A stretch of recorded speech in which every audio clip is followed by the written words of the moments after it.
తెలంగాణకు లక్షల కోట్ల పెట్టుబడులు, కానరాని హంగులు, ఆర్భాటాలు, ప్రచారాలు. ముఖ్యమంత్రి రేవంత్ రెడ్డి నాయకత్వంలో దుద్దిళ్ల శ్రీధర్ బాబు టీం దావోస్ వేదికగా ప్రతిష్టాత్మక వరల్డ్ ఎకనామిక్ ఫోరం నిర్వహించిన ఇన్వెస్ట్మెంట్ సమిట్ లో 1,79,000 కోట్ల పెట్టుబడులు రాష్ట్రానికి తీసుకువచ్చారు. తెలంగాణ ఏర్పడిన నాటి నుండి దావోస్ నుండి ఇంత పెద్ద మొత్తంలో తెలంగాణకు పెట్టుబడులు రావడం ఇదే మొదటిసారి. పెట్టుబడులు ఆకర్షించడంలో ఇంత గొప్ప విజయాన్ని ఐటీ మరియు పరిశ్రమల మంత్రి శ్రీధర్ బాబు సాధించి కూడా ఎక్కడా ఆర్భాటాలు లేకుండా తమ పని తాము చేసుకుపోతున్నారు. ఇదే గత ప్రభుత్వంలో అయి ఉంటే హోర్డింగులతో హోరెత్తించేవారు, పేపర్ యాడ్స్ తో నింపేసేవారు, రోడ్ల నిండా ఫ్లెక్సీలు పెట్టి పాలాభిషేకాలు చేసేవారు. గత ప్రభుత్వ హయాంలో గోరంత పెట్టుబడులు, కొండంత ప్రచారాలు, పబ్లిసిటీలు. కానీ ఇప్పుడవన్నీ మాయమైపోయాయి. పూర్తి భిన్నంగా ఐటీ మరియు పరిశ్రమల శాఖ నడుస్తున్నట్లుగా కనిపిస్తుంది. దానికి కారణం శ్రీధర్ బాబు సామాన్య దృష్టికోణం, వ్యక్తిగత ప్రచారాల కన్నా రాష్ట్ర ప్రజల ప్రయోజనాలపై ఉన్న అంకిత భావం. శ్రీధర్ బాబు గారు పబ్లిసిటీకి ఎందుకు ఆసక్తి చూపడం లేదు? ప్రచారం ఎందుకు చేయడమే లేదు? ప్రజల సొమ్మును వృధా చేయడం ఇష్టం లేకేనా? పని చేయడమే ముఖ్యమా? అవును, ఇది అక్షరాలా నిజమనే చెప్పాలి. ఇది శ్రీధర్ బాబు పనితనం, ఇది ఆయన నిబద్ధతకు నిదర్శనం. ప్రచారాలతో పని లేకుండా దావోస్ సమిట్ కి వెళ్లామా, అత్యధిక నిధులతో తెలంగాణకు తిరిగి వచ్చామా అన్నది మంత్రి శ్రీధర్ బాబు పనితీరు. ఇది వారి వ్యక్తిత్వం. నేడు తెలంగాణ రాష్ట్రం నిజమైన అభివృద్ధి దిశగా పయనిస్తోంది. పెట్టుబడుల ఒరవడి కొనసాగింది. ఒక్క ఏడాదిలోనే భారీ పెట్టుబడులు తెలంగాణ వైపు మళ్లాయి. సింగపూర్ టూర్లోనూ పెట్టుబడిదారులను ఆకర్షించేందుకు శ్రీధర్ బాబు ప్రత్యేక చొరవ తీసుకున్నారు. అదేవిధంగా వరల్డ్ ఎకనామిక్ ఫోరం దావోస్ సదస్సులో 1,78,000 కోట్ల పెట్టుబడులు రాబట్టారు. దావోస్ అనంతరం ప్రతి ఒక్కరూ హైదరాబాద్ చేరిన శ్రీధర్ బాబు మాత్రం స్విట్జర్లాండ్లోని జ్యూరిక్లో టేపా పెట్టుబడుల కార్యక్రమంలో పాల్గొన్నారు. స్విస్ మరియు ఈఎఫ్టీఏ దేశాల పెట్టుబడులను భారత్లో పెట్టేందుకు ప్రత్యేక టేపా డెస్క్ ను తెలంగాణలో ఏర్పాటు చేస్తామని ప్రకటించారు. దీని ద్వారా 15 సంవత్సరాలలో 100 బిలియన్ యూరోలు పెట్టుబడుల రూపంలో వస్తాయని, దానివల్ల 10 లక్షల ఉపాధి అవకాశాలు సృష్టించబడతాయని వెల్లడించారు. ఇది తెలంగాణ ప్రాంత అభివృద్ధిపై వారికి ఉన్న దృష్టి. సామాన్యుల్లో సామాన్యునిలాగా మెదులుతూ ఎగిరెగిరి పడకుండా తన పని తెలంగాణకు అత్యధిక నిధులు తీసుకురావడమే అన్నట్టుగా ఉంది వారి ప్రవర్తన. రాష్ట్రంలో గ్లోబల్ కంపెనీలను ఆకర్షించడానికి అనుకూలమైన అనేక విధానాలను ప్రవేశపెట్టారు.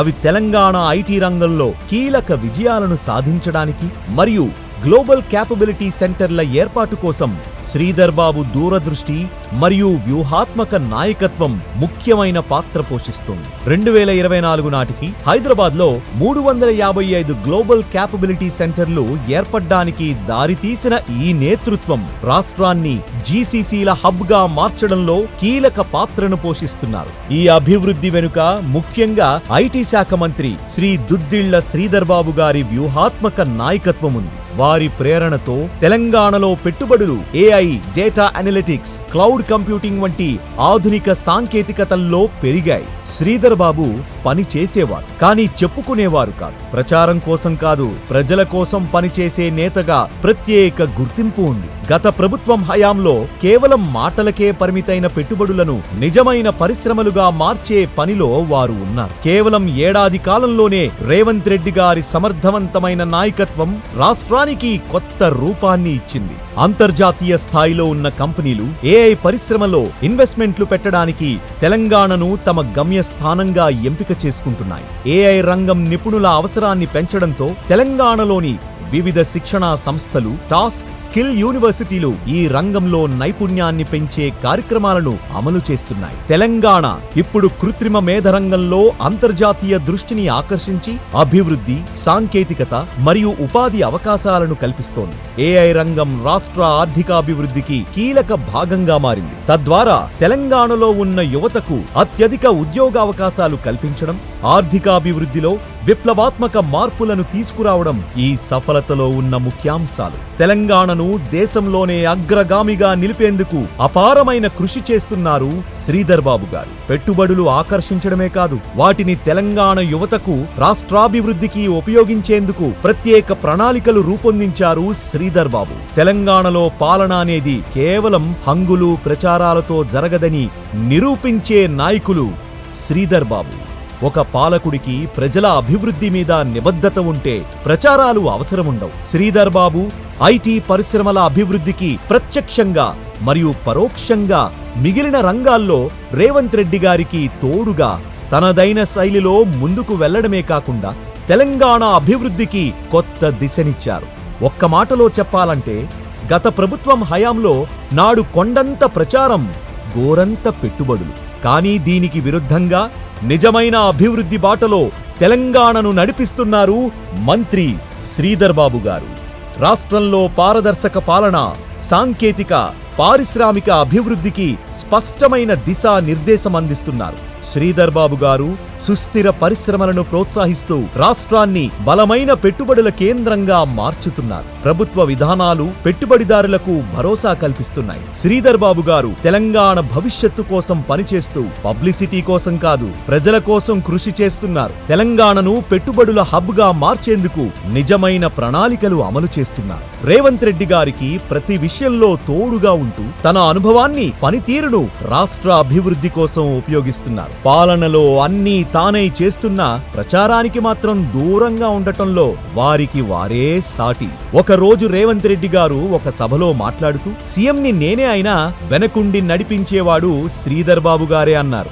ఈరోజు ఐటీ మినిస్టర్గా, ఇండస్ట్రీస్ మినిస్టర్గా, శాసనసభ వ్యవహారాల మంత్రిగా, అన్నిటికంటే ముఖ్యంగా నేను మొదటిసారి ముఖ్యమంత్రి అయిన గతంలో నాకు ఎలాంటి అనుభవం లేదు. మంత్రిగా కానీ ఇతర ప్రభుత్వాన్ని నడిపించిన పరిపాలనమైన అనుభవం లేదు.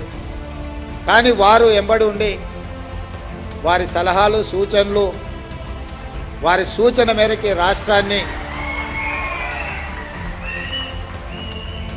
సంక్షేమం విషయంలో కానీ, అభివృద్ధికి పెట్టుబడులు తీసుకురావడం విషయంలో కానీ వారి అనుభవాన్ని, అదేవిధంగా వారికి ఉన్న నైపుణ్యాన్ని రాష్ట్ర ప్రభుత్వం పూర్తి స్థాయిలో ఉపయోగించుకునే ప్రయత్నం చేస్తుంది.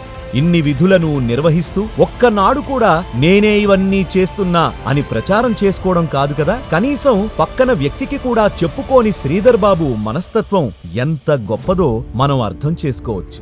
ఎంత ఎదిగినా ఒదిగి ఉండాలి అనే వారి స్వభావం నిజమైన ప్రజాసేవకు నిదర్శనం. మనం గత ఐటీ మినిస్టర్ పనితీరుని, నేటి ఐటీ మినిస్టర్ శ్రీధర్ బాబు గారి పనితీరుని గమనిస్తే తేడా అర్థమవుతుంది. గతంలో ఒకరు 20,000 కోట్ల రూపాయలను పెట్టుబడిగా తీసుకువచ్చి వేల కోట్ల రూపాయలను ప్రచారాలకి వెచ్చించేవారు. నేడు ఈ పరిస్థితి లేదు. ప్రజల సొమ్మును ప్రచార ఆర్భాటాలకు వెచ్చించేదీ లేదు. ప్రతి రూపాయి వృధా కాకూడదన్న శ్రీధర్ బాబు గారి ఆలోచన గర్వించదగినది.